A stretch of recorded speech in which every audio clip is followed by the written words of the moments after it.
Car की ओर बढ़ रहे थे, तभी जूही को एक कॉल आ गया। कॉल पिक करते ही जूही की हालत खराब हो गई। जूही ने कॉल उठाकर कहा, हेलो। फोन की दूसरी तरफ एक आदमी की आवाज आई, क्या आप मिस्टर महेंद्र पाठक की बेटी जूही पाठक बोल रही हैं? जूही ने अपने पापा का नाम सुनकर थोड़ा ध्यान से जवाब दिया, हाँ, आप कौन बोल रहे हैं? दूसरी तरफ से आवाज आई, मिस जूही, मैं आपके फादर का अटेंडिंग डॉक्टर रोहित सिंह बात कर रहा हूँ। रोहित की बात सुनते ही जूही थोड़ा परेशान होकर बोली, यस डॉक्टर, बोलिए, कुछ बात है क्या? ऋषि वहीं खड़े होकर जूही के परेशान चेहरे को देख रहा था। तभी एकदम से विनय ऋषि के पास आकर बोला, सर एक इमरजेंसी है, क्लाइंट आपके साथ तुरंत मीटिंग करना चाहते हैं। ऋषि भी जानता था कि ये क्लाइंट उसके लिए कितना इंपॉर्टेंट था, लेकिन ऋषि ने एक बार जूही की तरफ देखा और फिर मीटिंग के लिए चला गया। तभी डॉक्टर सिंह ने जूही से फोन पे कहा, हमें मिस्टर पाठक का इलाज रोकना होगा। एक सेकंड के लिए जूही की सांसें रुक गई। उसने घबराते हुए पूछा, ये क्या कह रहे हैं आप डॉक्टर? डॉक्टर ने बहुत ही सीरियस होकर कहा, मिस जूही, वैसे तो मैं पेशेंट्स के फैमिली को पर्सनली कॉल नहीं करता, पर मिस्टर पाठक हमारे वीआईपी पेशेंट थे। मुझे अजीब लगा कि इतने बड़े बिजनेसमैन का मेडिकल बिल इतने वक्त से पे नहीं हुआ है, इसलिए मैंने खुद कॉल किया। पहले मिसेस पाठक को कॉल किया था पर उन्होंने फोन नहीं उठाया, तो अभी आपको किया है। जूही ने सरप्राइज्ड होकर पूछा, बिल नहीं पे हुआ? ये क्या कह रहे हैं आप? डॉक्टर ने अपना कंसर्न बताते हुए कहा, यस मिस, आप जितना जल्दी हो सके बिल पे कर दे, वरना हम मिस्टर पाठक का इलाज नहीं कर पाएंगे। मेरा काम था बताना, मैंने बता दिया, बाकी अब आप लोग डिसाइड कीजिए। जूही ने डॉक्टर से रिक्वेस्ट करते हुए कहा, जी डॉक्टर, थैंक यू, आपने बता दिया। मैं मिसेस पाठक को कॉल करती हूँ, आप बस पापा का इलाज बंद मत कीजिए। डॉक्टर ने दो टूक अपनी बात रखते हुए कहा, मिस जल्दी कीजिए, पेमेंट और पेशेंट दोनों मेरे हाथ में नहीं, ये डिसीजन मैनेजमेंट का होता है, मैं इसमें ज्यादा कुछ नहीं कर सकता। जूही ने डॉक्टर से कहा, जी डॉक्टर, मैं अभी इंतजाम करती हूँ। डॉक्टर सिंह ने इतना बोल के कॉल कट कर दिया। उनसे बात करने के बाद जूही पसीना पसीना हो गई। उसकी जिंदगी में सिर्फ पापा ही थे जो वाकई उसके अपने थे। अब उनको कुछ हो जाता तो जूही क्या करती? यही सब सोचकर जूही बहुत डर रही थी। जूही ने बिना कोई टाइम गवाए नीना पांडे को कॉल किया, पर जैसा डॉक्टर ने कहा था वही हुआ। कई बार रिंग गई पर नीना पांडे ने कॉल नहीं उठाया। फिर भी जूही बार बार कॉल करती रही, क्योंकि नीना पांडे के अलावा उसके पास कोई ऑप्शन भी तो नहीं था। कई बार कॉल करने के बाद भी जब नीना पांडे ने कॉल नहीं उठाया तो जूही की घबराहट और बढ़ गई। जूही रोते मन ही मन सोचने लगी, अब मैं क्या करूं? पापा के मेडिकल बिल पे क्यों नहीं हो रहे? कोई बैंक का इशू है क्या? अभी इतना बड़ा अमाउंट कैसे अरेंज करूं मैं? हे भगवान, कहां फंस गई मैं? क्या करूं? मिस्टर पाठक के बीमार होते ही नीना पांडे ने सारी जूही इंडस्ट्रीज को अपने हाथों में ले लिया था। अब जूही तो एक एक पैसे की मोहताज थी। इस पे इतना सारा रुपया जमा करना जूही के बस की बात नहीं थी। तभी जूही के जहन में एक नाम आया, ऋषि सिंघानिया। जूही ने सोचा, हाँ, इतने कम वक्त में सिर्फ ऋषि ही मुझे इतना पैसा दे सकता है, लेकिन वो ऑलरेडी कंपनी में इन्वेस्ट कर रहा है। वो राहुल की कंपनी में इन्वेस्ट करने रेडी हो गया था। कहीं ऐसा तो नहीं वो मुझे गलत समझने लगे। फिर भी उससे बात तो करनी पड़ेगी, शायद कोई और सोर्स बता दे जहां से हेल्प हो जाए। इतना सोचकर ऋषि जूही को ढूंढने लगी। किस केबिन में इसकी मीटिंग? उसे डिस्टर्ब करना ठीक होगा कि नहीं? तभी जूही को ऋषि तो नहीं पर विनय दिखा। जूही बिना कुछ सोचे भागते हुए उसके पास गई। विनय जूही को ऐसी घबराती हुई हालत में देखकर शॉक हो गया। जूही की आंखों से आंसू रुक नहीं रहे थे। चेहरे पर परेशानी साफ झलक रही थी और तेज भागने की वजह से वो हाँफ रही थी। जूही का चेहरा पूरा लाल हो गया था। हाँफते हुए जूही ने विनय से ऋषि के बारे में पूछा, मिस्टर विनय, ऋषि कहाँ है? जूही ने अपनी हड़बड़ाहट में मिस्टर सिंघानिया की जगह सिर्फ ऋषि बोल दिया था। इस बात पे शायद जूही का ध्यान भी नहीं गया, पर विनय ने नोटिस कर लिया था। वो इस बारे में उससे कुछ नहीं बोला। विनय ने बस उसे ऋषि की मीटिंग की अर्जेंसी के बारे में जूही को बताया। मिस जूही, सर अभी बहुत इंपॉर्टेंट मीटिंग में बिजी है, अभी आप उनसे नहीं मिल सकती। ये सुनकर जूही थोड़ा मायूस हो गई। फिर भी वो उससे रिक्वेस्ट करते हुए उम्मीद से बोली, प्लीज मेरा उनसे अभी मिलना बहुत जरूरी है। जूही की हालत देखकर विनय एक पल को सोच में पड़ गया। लेकिन वो जानता था कि ये मीटिंग सिंघानिया इंडस्ट्रीज के लिए कितनी इंपॉर्टेंट है।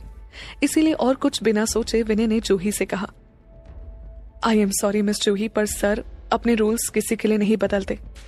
जूही फिर से रिक्वेस्ट करने वाली थी, पर वो जानती थी कि अब इसका कोई फायदा नहीं होगा। वो जान गई कि ऋषि की लाइफ में वो किसी बिजनेस डील से ज्यादा नहीं है, वो उसकी असली बीवी नहीं है जिसके लिए ऋषि अपने रूल्स बदल दे। और जूही ऋषि से कुछ भी मांगने का हक पहले ही इस्तेमाल कर चुकी है। जूही ने अपना सिर नीचे झुका लिया। वो विनय के बगल में खड़ी होकर ऋषि का इंतजार करने लगी। उसे अपनी किस्मत पर रोना आ रहा था। इतने में ही ऋषि कॉन्फ्रेंस हॉल से बाहर निकला। ऋषि को देखते ही जूही बिना कुछ सोचे ऋषि की ओर बढ़ गई। हड़बड़ी में जूही ने ऋषि के कोट की स्लीव्स पकड़ ली। ऐसा करते ही ऋषि रुक तो गया, पर वो जूही को गुस्से से देखने लगा। जूही ने जल्दी से ऋषि का कोट छोड़ते हुए कहा, आई एम सॉरी। पर ऋषि इतना तो समझ गया था कि जूही कुछ बोलना चाहती है, पर अभी वो साफ सर झुकाए खड़ी थी। जूही के लिए ऐसे इंसान से पैसे मांगना बहुत मुश्किल था जिससे वो ऑलरेडी कर्ज में दबी हुई हो, पर इस अजनबी बहुत रूठ लगने वाले इंसान से पैसे मांगने तो थे, क्योंकि जूही के पापा की जान का सवाल था।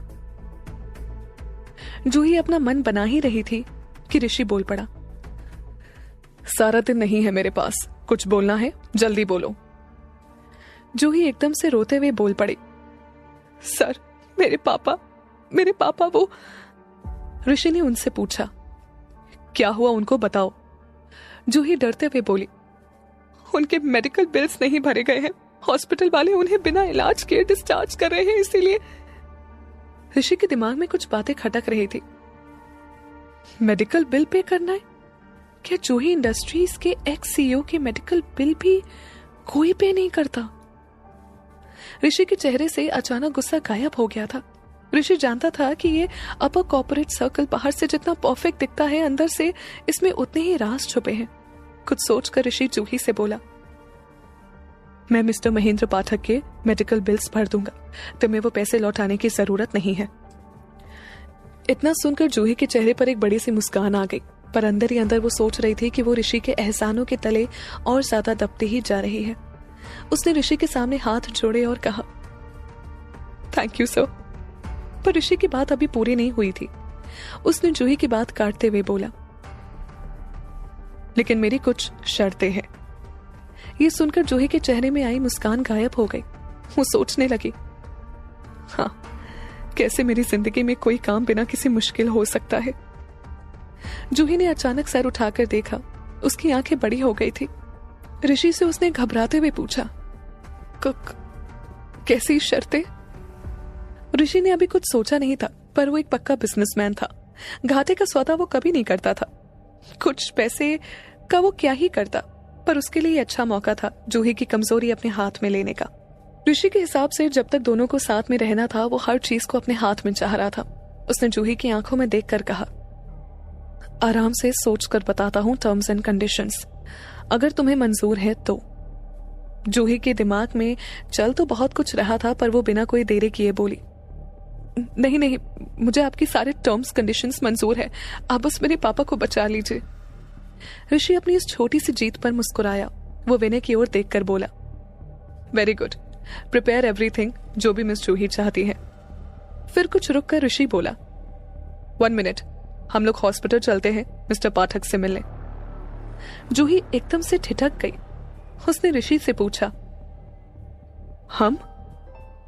इतने में विनय बोला, यस सर, और वो बोलकर वहां से चला गया। ऋषि ने जूही के उस सवाल का जवाब नहीं दिया। जूही ऋषि को समझ नहीं पा रही थी। ये ऋषि की अपनी बात बोलकर चुप हो जाने की आदत जूही को बहुत हमेशा परेशान कर देती थी, और यही आदत ऋषि को एक मिस्ट्री बना देती थी। जूही सोच रही थी, अब ये ऋषि सही टाइम पर मेरी मदद तो कर रहा है, पर ये पता नहीं कैसे मुझसे कर्जा वसूलेगा। सवाल तो बहुत है जूही के मन में, पर जवाब किसी सवाल का नहीं था। तभी ऋषि जूही से धीरे से बोला, हमारे फेवर में जितनी न्यूज होगी उतना अच्छा होगा सिंघानिया कॉर्पोरेशन के लिए। हमारी शादी को भी लोग जल्दी डाइजेस्ट कर पाएंगे। ऋषि की बात सुनकर जूही समझ गई, पापा से मिलना ऋषि का पब्लिसिटी स्टंट है। खैर, जूही को इस बात से अभी कोई फर्क नहीं पड़ता था। उसे तो सिर्फ अपने पापा की जान प्यारी थी। इस वक्त भी ऋषि की आंखें हर बार की तरह इमोशनलेस थी। पर लग रहा था कि ऋषि कुछ बड़ा करने वाला है। कुछ तो खुराफात चल रही है उसके दिमाग में। जूही ने यह सब नजरअंदाज किया। ऋषि को समझना अभी उसके बस के बाहर था। थोड़ी देर में विनय ने कार बाहर निकलवा ली और ऋषि जूही को पास बुलाया। कार में बैठकर जूही वापस अपने पापा के बारे में सोचने लगी। जूही इंडस्ट्रीज के इतने बुरे हाल भी नहीं है कि पापा के मेडिकल बिल्स ना भरे जा सके। सारा पैसा तो नीना पांडे के पास ही जाता है, तो फिर वो भूल कैसे गई? भूल गई या? जूही के मन में नीना पांडे के खिलाफ शक दिन ब दिन बढ़ते जा रहे थे। पहले तो वो जूही के पापा को एक सेकंड के लिए भी अकेला नहीं छोड़ती थी, पर अब हॉस्पिटल भी उन्हें देखने नहीं जाती। अब बिल्स भी नहीं भरे और सारी सारी रात घर भी नहीं आती।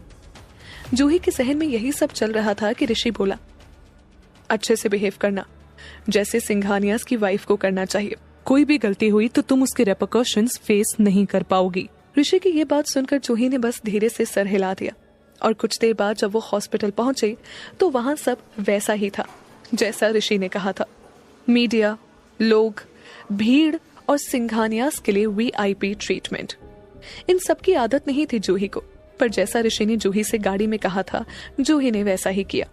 कई रिपोर्टर्स फोटो खींच रहे थे तो कई सवाल कर रहे थे शादी की न्यूज को लेकर, लेकिन ऋषि और जूही कुछ नहीं बोले। ये दोनों बस मुस्कुराकर हॉस्पिटल के मेन गेट से अंदर पहुंचे।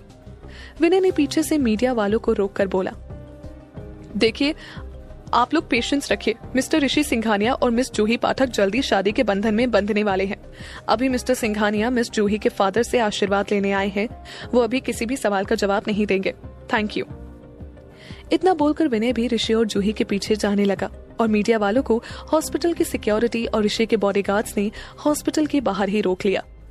ऋषि सिंघानिया शादी कर रहे हैं और वो अपनी होने वाली बीवी के फादर से मिलने हॉस्पिटल गए हैं। लाइव टीवी पर बस यही हेडलाइंस चालू हो गई थी। जिस हॉस्पिटल में महेंद्र पाठक एडमिट थे, उस हॉस्पिटल में सिंघानिया के बहुत शेयर थे। इसीलिए ऋषि के अंदर आने की खबर सुनते ही हॉस्पिटल के हेड अपनी पूरी टीम के साथ ऋषि का स्वागत करने के लिए खड़े थे। आज दूसरी बार जूही ऋषि के रुतबे और पावर को करीब से देख रही थी। तभी जूही को एहसास हुआ कि कोई उसे देख रहा है, पर जब जूही पीछे मुड़ी तो पीछे डॉक्टर के अलावा कोई नहीं था। क्या ये सिर्फ जूही का वहम था या कोई सच में जूही पर नजर रखे हुए था?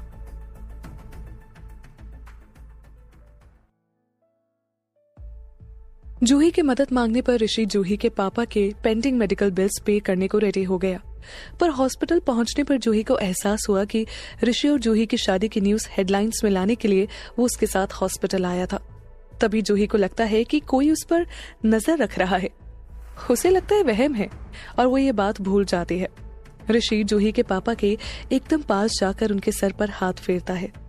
डॉक्टर से उनकी मेडिकल कंडीशन के बारे में पूछता है। वो जूही का हाथ पकड़ के जूही के पापा से दिल से कहता है, पापा जी, मैं प्रॉमिस करता हूँ कि अब हमेशा जूही का ख्याल रखूंगा, खुद से पहले इसकी परवाह करूंगा और इसका साथ कभी नहीं छोड़ूंगा। ऋषि के मुंह से ये सब सुनकर जूही दंग रह गई। उसे ऋषि अब बिल्कुल समझ नहीं आ रहा था।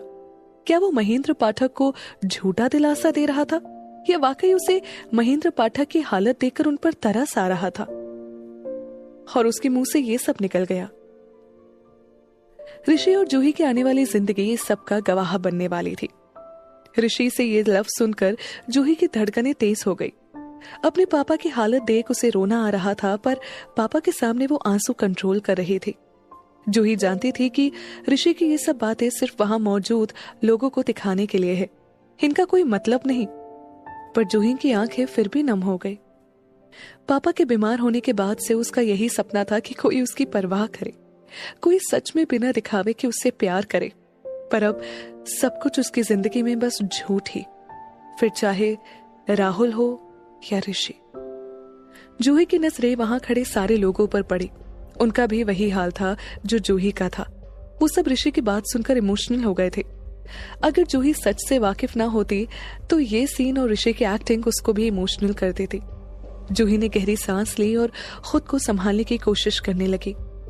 तभी उसे फिर से एहसास हुआ कि कोई उसे देख रहा है।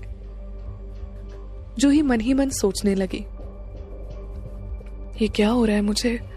कोई भी तो नहीं है डॉक्टर्स के अलावा। कहीं मुझे कोई बीमारी तो नहीं हो रही? तभी हॉस्पिटल के हेड वहां आ पहुंचे और ऋषि उनसे बातें करने लगा। जूही पीछे खड़े होकर कभी अपने पापा को देखती तो कभी ऋषि की बातें सुनती। तभी जूही ने ध्यान दिया कि उसके पापा के अटेंडिंग डॉक्टर सिंह कुछ खोए खोए लग रहे थे। उनका ध्यान बाकी डॉक्टर्स और नर्सेस की तरह हॉस्पिटल के हेड पर नहीं था। जूही डॉक्टर सिंह को देख ही रही थी कि उन्होंने भी जूही की तरफ देखा, पर जूही को अपनी तरफ देखते हुए देख उन्होंने एक झटके में सर दूसरी तरफ घुमा लिया। जूही को डॉक्टर सिंह की यह बात काफी अजीब लगी। तभी जूही के जहन में एक बात आई, कहीं वो डॉक्टर सिंह की नजर ही तो नहीं थी। उसने फिर से डॉक्टर सिंह का अपनी ओर देखने के लिए इंतजार किया। वो उन्हें और गौर से देख रही थी। विनय की नजर भी इस चीज पर थी। डॉक्टर सिंह ने भी देखा कि जूही अब उन्हीं को देख रही है, तो उन्होंने कुछ सोचा और फैसला लिया कि जूही की ओर देखे। इस बार जूही के देखने पर भी डॉक्टर सिंह ने नजर दूसरी तरफ नहीं की। थोड़ी देर में डॉक्टर सिंह वहां से चले गए। जूही भी डॉक्टर सिंह के पीछे पीछे जाने लगी। फिर एक खाली कॉरिडोर में डॉक्टर सिंह रुक गए। जूही के वहां आते ही वो बोल पड़े, मिस पाठक, आप मिस्टर सिंघानिया के साथ हैं? इतना ऑब्वियस और पर्सनल सवाल सुनकर जूही को थोड़ा अजीब लगा। एक डॉक्टर को गॉसिप करने में इंटरेस्ट है, पर फिर भी जूही ने स्माइल करते हुए कहा, हाँ, अब मैं और ऋषि साथ में हैं। हमारी अगले हफ्ते शादी होने वाली है। जूही की बात सुनकर डॉक्टर सिंह बड़बड़ाने लगे, good, very good, in fact great. Juhi के लिए डॉक्टर सिंह का बिहेवियर काफी वियर्ड था। वो जूही की शादी की न्यूज सुनकर कुछ ज्यादा ही खुश था। अपने आप को कंट्रोल करते हुए डॉक्टर सिंह बोले, जूही जी, मैं आपको आपके पापा के बारे में कुछ बताना चाहता हूँ।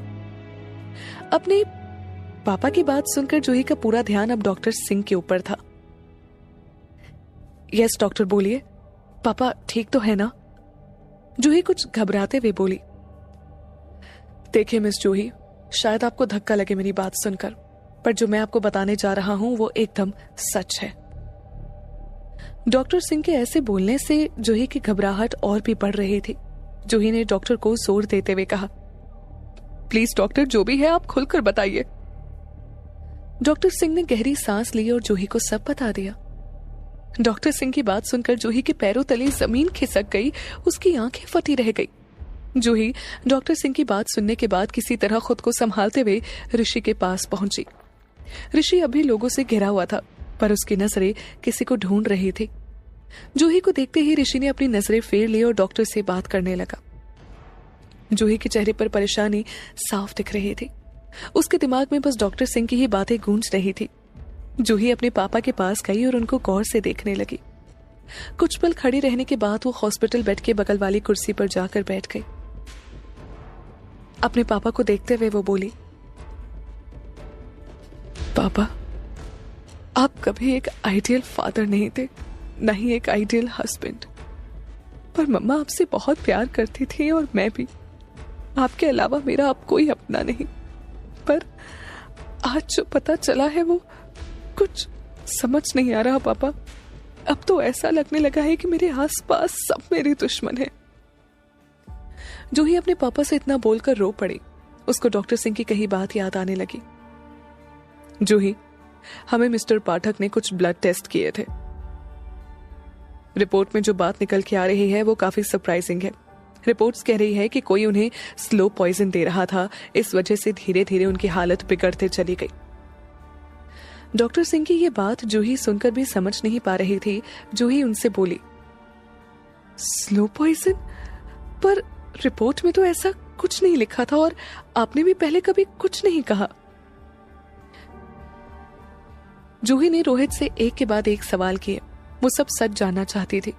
रोहित उससे बोला, miss Juhi, I am sorry, पर मैं मजबूर था। मैं एक मामूली डॉक्टर हूं। मैं मैनेजमेंट और बड़े बड़े लोगों के अगेंस्ट होकर आपको कुछ बता नहीं सकता था। जूही ने हड़बड़ाकर पूछा, मैनेजमेंट? बड़े लोग? कौन बड़े लोग? किसकी बात कर रहे हैं आप? डॉक्टर सिंह के माथे पर शिकन थी। वो बोला, मुझे नहीं पता, पर कोई तो है जो आपके पापा को ठीक होता हुआ नहीं देखना चाहता है या चाहती है। जूही एकदम से शांत हो गई। उसे अपने कानों पर यकीन नहीं हो रहा था। जूही ने डॉक्टर सिंह पर कुछ शक करते हुए उनसे पूछा, तो आपने मुझे अब क्यों बताया डॉक्टर? रोहित ने सीरियस होकर इस बात का जवाब दिया। मिस जूही, मैं समझता हूं आपका डर और झिझक, पर मैं एक डॉक्टर हूं। मेरे प्रोफेशनल एथिक्स मुझे बार बार सच बताने को मजबूर कर रहे थे, पर मुझसे पावरफुल लोगों के अगेंस्ट जाने की हिम्मत नहीं थी। अब आज मैंने आपको मिस्टर सिंघानिया के साथ देखा तो मैंने डिसाइड कर लिया कि आपको सारा सच बता दूंगा। जूही ने हैरानी से पूछा, आपने ऋषि की वजह से मुझे ये सब बताया है? डॉक्टर सिंह ने हाँ में सिर हिलाते हुए कहा, यस मिस जूही, एक वही है जो आपको सपोर्ट कर सकते हैं। डॉक्टर की बात सुनकर अगले ही पल ऋषिका सोचकर और दुखी हो गई। वो उसे अपने और ऋषि के रिश्ते का सच पता था। वो जानती थी ऋषि उसे तब तक ही सपोर्ट करेगा जब तक उसे फायदा है। वो डॉक्टर से कुछ नहीं बोली, पर मन ही मन बड़बड़ाई, जूही याद रख, तेरा अब कोई नहीं है। जो करना है तुझे खुद ही करना है। इतना सोचकर जूही ने डॉक्टर सिंह से सारी बात और साफ साफ बताने के लिए कही। डॉक्टर सिंह ने उससे बड़ी क्लैरिटी के साथ बताया, कोई बहुत टाइम से मिस्टर पाठक को खाने में आर्सेनिक वाला स्लो पॉइजन रोज थोड़ा थोड़ा दे रहा था, इसी वजह से उनकी यह हालत हुई है। पर जूही ने उनसे सरप्राइज्ड होकर कहा, पर डॉक्टर, पापा तो खाने पीने का काफी ध्यान रखते थे, फिर ये कैसे पॉसिबल है? डॉक्टर सिंह ने परेशान होकर कहा, ये पॉइजन कैसे उनके बॉडी में पहुंचा मैं बस इतना बता सकता हूं, जरिया और क्या क्या है मैं नहीं कह सकता। फिर कुछ रुक कर डॉक्टर सिंह आगे बोले, आर्सेनिक किसी को कम अमाउंट में भी अगर लंबे टाइम तक दिया जाए तो इसका इम्यून सिस्टम पर काफी बुरा असर पड़ता है। मिस्टर पाठक के केस में यही हुआ है। उनका इम्यून सिस्टम इतना कमजोर था कि अब उनका ब्रेन किसी भी ट्रीटमेंट के लिए रिस्पॉन्ड नहीं कर रहा। इसी पॉइजन के चलते सेरेब्रल इन्फेक्शन होने की पॉसिबिलिटी बहुत बढ़ जाती है। आपके फादर के केस में सेरेब्रल इन्फेक्शन और फिर कोमा, कोई कोइंसिडेंस नहीं है। तभी जूही खुद से बोली, तो किसी ने जानबूझकर पापा को मारने की कोशिश की, पर क्यों? कौन हो सकता है? डॉक्टर की बात सुनकर जूही घबरा गई थी। डॉक्टर ने उससे कहा, मिस जूही, आप संभालिए अपने आप को। अब तो मिस्टर ऋषि भी आपके साथ है। जिसने ये सब किया है आप उनका पता लगवा सकती हैं। जूही डॉक्टर सिंह की बात बड़े ध्यान से सुन रही थी। अब अपने पापा के पास उनको ऐसी हालत में देखकर वो खुद को और कमजोर और हारा हुआ महसूस कर रही थी। तभी वहां विनय आया और बोला, मिस जूही, सर आपको बुला रहे हैं। विनय जूही की हालत देखकर समझ गया था कि कुछ रोहित ने उसे कुछ सीरियस तो जरूर कहा है, पर वो कुछ बोला नहीं। वहीं जूही ने एक आखिरी बार अपने पापा को देखा और फैसला लिया, अब मुझे जो भी करना पड़े मैं सच का पता लगा कर ही रहूंगी। जूही इतना कहकर विनय के पीछे चलने लगी। जब जूही ऋषि के पास पहुंची तब वो गुस्से से उसे देख रहा था। जूही के वहां पहुंचते ही ऋषि बोला, कहाँ थी अब तक? जूही हड़बड़ाते हुए बोली, वो मैं पापा के पास थी। ऋषि ने और ज्यादा सीरियस होकर पूछा, वो मुझे पता है, उसके पहले कहा थी। ऋषि की बात सुनकर जूही शॉक हो गई। वो सोचने लगी, जब मैं गई थी और जब तक मैं वापस आई ऋषि तो डॉक्टर से बात कर रहा था, इसने फिर मुझ पर कब ध्यान दिया? जूही यही सोच ही रही थी कि ऋषि अब उसे घूरने लगा। ऋषि को इरिटेटेड होता देख जूही कुछ बहाना बनाने वाली थी कि तभी डॉक्टर सिंह की बात उसके कानों में गूंजी, मिस्टर सिंघानिया आपको सपोर्ट करेंगे। जूही ने ऋषि से कहा, मैं वो डॉक्टर सिंह से कुछ बात कर रही थी पापा के बारे में। जूही आगे कुछ बोलती इससे पहले ही ऋषि उसकी बात काटते हुए बोला, आई डोंट केयर, जिससे बात करना है करो, पहले सिंघानियास की इमेज का ध्यान रखो। ऋषि की बात सुनकर जूही शॉक्ड हो गई। उसने ऋषि से धीमे से पूछा, तुम्हें पता था? ऋषि इस बात पर जूही के करीब आकर धीमे से बोला, मुझे हर बात की खबर होती है जूही। जूही चौंक कर पीछे हट गई। वो बड़ी बड़ी आंखों से ऋषि को देखने लगी। फिर कुछ सोचकर जूही ऋषि की ओर उम्मीद भरी नजरों से देखकर बोली, विल यू हेल्प मी? जूही ने ऋषि से पूछ तो लिया था, पर उम्मीद नहीं थी उसे ऋषि से किसी भी मदद की। आखिर उनका रिश्ता तो सिर्फ दिखावे का था। ऋषि ने जूही से पूछा, हेल्प यू? वो तो मैं कर दूंगा, पर कुछ ज्यादा ही फेवर्स नहीं होते जा रहे हैं मेरे तुम पर। जूही जानती थी जिस स्पीड से वो ऋषि सिंघानिया से हेल्प ले रही थी वो शायद कभी उसका एहसान चुका नहीं पाए। जूही फिर ऋषि से कुछ नहीं बोली। उसे सर झुकाए मायूस देखकर ऋषि को कुछ खटका। उसने अपना सिर खिड़की की तरफ घुमा लिया और हॉस्पिटल से बाहर देखते हुए बोला, तुम पेपर्स पर ही सही, पर मिसेस सिंघानिया बनने जा रही हो, तब तक कुछ भी। इतना सुनते ही जूही अपना सर उठाकर ऋषि को देखने लगी, पर ऋषि बाहर देख रहा था। जूही ऋषि को उस पल समझा तो नहीं पाई थी और न ही उसे समझ पाई थी, पर जूही के चेहरे पर एक उम्मीद की मुस्कान आ गई। जूही ने पहली बार ऋषि से दिल से कहा, थैंक यू। दोनों ही साथ खड़े हॉस्पिटल की उस भीड़ में खिड़की से बाहर चल रही हलचल और जिंदगी को देखने लगे।